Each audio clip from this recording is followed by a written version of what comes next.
Welcome to episode 43 of Confessions of an SEO. This is Carolyn Holzman.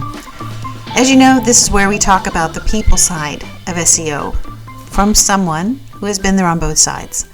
A brick and mortar business owner for 28 years and now a reformed client SEO of 12 years, seriously seeking researcher, tester, and consultant. I'm working to heal my lingering PTSD around client SEO, and even so, I still deeply believe that the farmer and the cowboy should be friends, that there are mutual revenue opportunities when both sides understand each other better and their work. So if you're an SEO, this will be your SEO oasis for about 17 minutes where your profession is totally respected.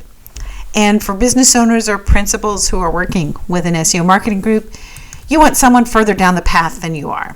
So expect to feel like you're being left in the dust. It's not just a matter of you not having the time while you need them. And I hope as a business owner you hear something that will both illuminate your interactions and help you understand what SEO is at a higher level, so that when you have to, you can evaluate the SEO work being done just a little better without trying to get all in the middle of it. Welcome to this week's Confessions of an SEO. I must confess that finding weekly topics has me counting the weeks left in the year to see how many more I need to develop between now and December 31st. I was under the impression it was going to be like only 9 more weeks, but it's turning out to be 10. Apparently there are a lot of Fridays in 2021. 53 to be precise, as it turns out. So I thought this week it might be fun to share some of my meandering thoughts about client SEO, not talking about in-house or teaching courses to make a living, but whatever we're doing as we swim around these search results. So here's what I was thinking this week. I was talking with a colleague about how long it takes to rank something type questions. And how that works with the usual client retention. If you get them ranking gangbusters out of the gate, most, but not all business owners are like, score, don't need you anymore. And after that talk, it occurred to me that our revenue structure as SEO marketing agencies or freelancers is based on retaining a client for multiple months who pays a set amount every month. It's not necessarily, some of it is, Google takes a while to respond to changes, but a lot of it is we know what we need to do and we're doing it, and at the same time not doing it so fast that it happens, or it feels like it happens overnight, or clients think, well, it didn't really take you all that long, therefore there's not a lot of value in there. So anyway, this is what I was thinking about this week, and as you can tell, that there's a lot of different tangents that once you start thinking about something, you can go. Now, I definitely prefer consulting, but an agency model is so compelling, and yet. So I'm going to share with you, I have a dream, what I lovingly refer to my agency, no agency model. Everything about an agency, but without the people, the pushback, and the power imbalance between an agency and the client. And what I mean by the people is something where implementation doesn't get stuck in the I'll look at that later pile in the client's to-do list. You're not held up to move forward. The pushback is usually a result of a client not really getting the program, getting understanding of what it is that we need to have to be able to get them to show more, right? We're talking about expanding how many people find them who don't know them. And now they do get the idea of content, but the why, they want to rank above their competitors, but there's all these things they don't want you to do. And a lot of times it's like a particular word on the page because it'll impact their brand. I'm really trying not to be judgy here, but it does get funny.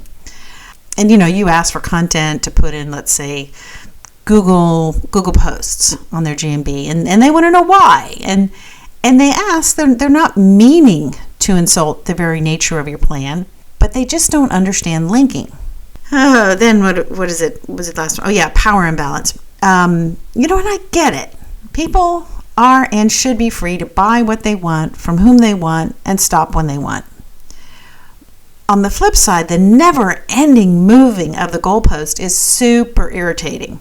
A lot of times, sometimes people would set impossible markers of success and then say, when they saw their business growing, that all the growth was from them.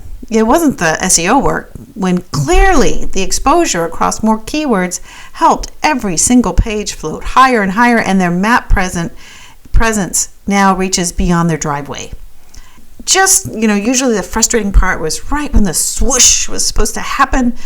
They walk in, pull the plug, and thank you very much, and they essentially have your strategy and your structure without a buy your leave. Now, I tell you, this was my thinking, right? I don't know how to fix this. I think it's an inherent issue. I don't know, but this is my daydream, so don't harsh my vibe. So the idea that my friend and I were talking about was essentially SEO by the page. And don't bother, I already have the domain. So join me in my heretofore fantasy approach to agency work, which is really just SEO, okay? Here's what I was thinking. What if there was a high value page, like a local plumber? And let's say you charge it, and I'm just going to throw out numbers here, so whatever you think is fair. $2,000, $2,500, $3,000, $5,000, whatever. But it's definitely a fee that needs to be based on the keyword target to get their page bringing in, let's say, more organic traffic and calls, and then they want to keep it where it is, after you've done all your magic. So if it takes you 30 days, 40 days, 45 days, in order for that to be maintained, then it goes into a maintenance program. Believe me, my brain works on the other side as well. There are assumptions. One, they would have to have a site, obviously. And two, it should be ranking for some of their keywords. You're not pulling them out of nowhere like Starship Enterprise up through the clouds. Maybe even page 2 or 3. I don't know. This is my fantasy. And if you know what you're doing, when that page is super relevant, it likely is going to kick in on all cylinders for the local maps for those terms that you're working on. So then, let's say it's performing at some pre-agreed basis, right? Either they can back it down to a maintenance fee, or they can say goodbye, whatever, right? Because you've been paid the value of what you brought to the business. I think rather than, it also gets them not thinking you're working by the hour, right? So let's say, they pay a monthly maintenance fee for that page, and they can ask you questions, you keep the conversation going. And let's say you got one new client like that every month for 12 months. I'm not going to argue. It's not as much money as a monthly retainer of like $2,000 or $2,500 per client per month. But it's also only 12 pages. And you do well. For a business, likely they're going to want another page. Now, not all of them, but let's say out of those 12 that you attracted, you've got 3 of them that are like, wow, if you can do it on this page, could you do it on that other page? That kind of thing. They know you, and they might consider that. And then, you're probably at some point, depending on where you live, this may sound like not enough. But let's say, you're pulling in over $50K a year for 15 pages. I get it. That's not Lambo money. But it is a way to do what you love and have a life. Now, if you're a go-getter, you probably just need to build up a team, right? Lisa Parzial has a course called Agency Fast Track. She also has a podcast, but she has a course which literally walks you through that process of what it would take to create that type of setup where you have an agency, you have a team, and things are getting done, and you have a life. If you're interested in learning more, go ahead and message me, because I'll find out if I can get you a special price, but whatever she is charging, it's worth it. Anyway, I know it's more like SEO fantasy, right? But the value for me is to play around with the kind of, what if I were to do the opposite of what everyone else is doing or saying, and really to shake off the mindset of how client SEO is supposed to be, which, to be honest, previously I just accepted this was how it works. It was like the Mandalorian. This is the way. Is it? I don't know, but it sure is fun to think about it in a different way. One of the things I remember when I was working SEO, which was in isolation, even though I was in an office, but pretty much just me on the SEO front, I was working night and day. Plus, I had another business, a teenager, plus all the high school sports. And let's face it, when you own a home, you don't really get your weekends off. It was a recipe for burnout. All work and very little play probably contributed to my raging disdain every time I was called into a client's office to be told they weren't getting what they were used to in the way of leads. Now, on that story, never mind that I was blue in the face telling them that they were making it very hard for a new lead to sign up to find a frickin' apartment. They had a form, and if memory serves, they were asking like 22 very personal, probing questions. And even after filling that form out, there was no reward for doing it since they couldn't see any apartments on the site. 22 questions! When all their competitors asked for was a first name and email, and then they showed them right through with apartments and rental rates. Good God, I wanted to shout, I'm the SEO, I'm busy enough with all I'm supposed to do. Why can't you at least help when traffic comes to the site from the work? I was even a secret shopper, and I called their office a couple of times, and if anyone answered before the call went to voicemail, they referred me to the form. I know. I used to be really bad about picking the people who I work with. Never mind, you can all relax. I'm much better at it now, and I only have great clients and customers. But I'm sharing all this to say that anything that makes our life better and helps us to stand out in a crowded field of everybody else in the marketing business, why not play around with some new ideas? I'm not saying SEO by the page is the answer, but it's a fun concept to play with and kind of get the juices flowing. And I also think, I'm put on my old business owner hat, it also helps a business owner when we talk about this airy-fairy thing called SEO, but we bring it in a package that they understand. I think they understand a per something concept. Right now we've been doing it per set of keywords, but does it have to be keywords? Most of the time, business owners don't even know what a keyword is when we use that word. And in my experience, there's nothing like a disruptor, the thing they haven't seen 1,000 times, and something where at least they can wrap their hands around paying something to make a particular page. It's baseball season to get more swings at the bat. Bites of the apple. Chances to talk to somebody they might convert to a client, to a customer, as a patient.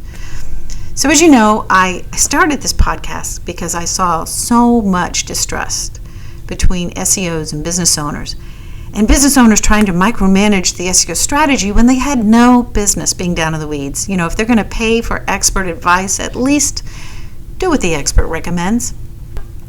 For a little bit of time this week, I played as if, or I should say the what if game, with the agency, no agency, to just try and create a scenario where I felt it was possible. And it felt good. I know business coaches have us aim for revenue targets, and I'm not saying don't do that. But don't also forget you in the process. How do you want to feel? What would be your ideal day as an SEO? What impact would that have on your life? So I hope this makes your next walk fun, and I'd love to hear back what some of your ideas were on how to make your work what you want. Well, that's it for today. Thank you again for listening. Appreciate receiving your questions and comments. Send those to confessions@AmericanWayMedia.com. In the coming weeks, you may hear me talk more about what I'm pursuing, what I call the Core Web Vitals Snake Oil. Might have some new thoughts about the indexing project and the bots I'm finding. I'm also thinking about doing a live training where I'll be doing forensic SEO and some other fun stuff. So if you have an idea for a topic you'd like covered before the end of the year, send it in. Don't be shy. Thank you for subscribing to the podcast wherever you're listening to it. And if you haven't done it yet, please do, because without it, I don't know. And let your friends know about Confessions. If you want to share it with colleagues or business owners, just copy the URL of the episode. It's on Audible and Spotify. And if you haven't settled on one source for your podcast, you can just Google Confessions of an SEO. You can't miss it. We all stand to make more business and success together when both the SEOs and the business owners understand each other better. It's been my pleasure to be your host. Thank you for your time, and I'll see you in the SERPs.